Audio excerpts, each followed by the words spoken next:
اسلام آباد سے راجہ شرافت علی جنجوعہ کی رپورٹ کے مطابق گزشتہ روز چٹھا بختاور میں سردار شفقت صاحب کے ڈیرے پر پارٹی میں شمولیتی کا پروگرام منعقد کیا گیا۔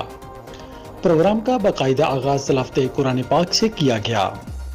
بعد ازاں نعت رسول مقبول صلی اللہ تعالی علیہ وآلہ وسلم کا ہدیہ پیش کیا گیا۔ پروگرام میں سردار کرامت حسین، سردار عثمان فدا، ملک عامر نے دوستوں کے ہمراہ مسلم کانفرنس سے مستعفی ہو کر پاکستان تحریک انصاف میں شمولیت اختیار کی۔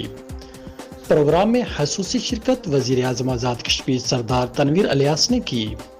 تقریب میں وزیر اعظم آزاد کشمیر سردار تنویر الیاس صاحب نے سردار کرامت، سردار عثمان فدا، ملک عامر علی کو ہار پہنا کر خوش آمدید کہا، اور وزیر اعظم آزاد کشمیر سردار تنویر الیاس خان کا کہنا تھا کہ ان ساتھیوں کے آنے سے پاکستان تحریک انصاف آزاد کشمیر کے مزید مضبوط ہو گئی۔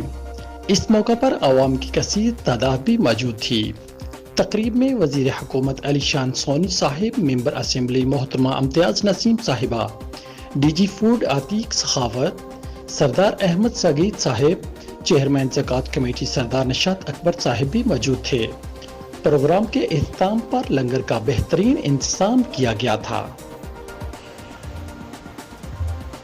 یہ کرامت صاحب کا ہمارے ساتھ عثمان فدا صاحب کا شامل ہونا، عثمان صاحب نے ٹھیک کہا کہ جب میں کیئر ٹیکر منسٹر کے طور پہ بھی آیا تو یہ بالکل ہمارے ساتھ شانہ بشانہ سیسا پائی پلائی دیوار کے طور پہ، اور کرامت صاحب بھی صغیر صاحب کے ان ساتھیوں میں سے تھے، جس طرح نشاط صاحب یہاں پہ ہیں، امتیاز صاحب ہمارے ساتھ ہیں، یہ آپ کا ایک پورا گروپ ہے۔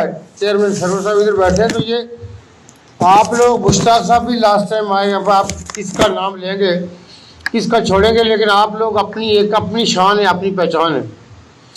تو میں سمجھتا ہوں کہ کرامت صاحب کا یہ جو آج کا ڈیسیژن ہے، یقینی طور پہ پاکستان تحریک انصاف کو پنچ میں، نہ صرف پنچ میں جس طرح ان کا نیٹ ورک ہے کہ ابھی یہ عامر صاحب کو وہاں سے ظفر آباد سے لے آئے، اندر ان کے کافی سارے ساتھی پنڈی سے بیٹھے ہوئے ہیں، تو انشاءاللہ یہ اس پارٹی کے لیے باعث تقویت اور اس پارٹی کے لیے انتہائی مضبوطی کا باعث بنیں گے۔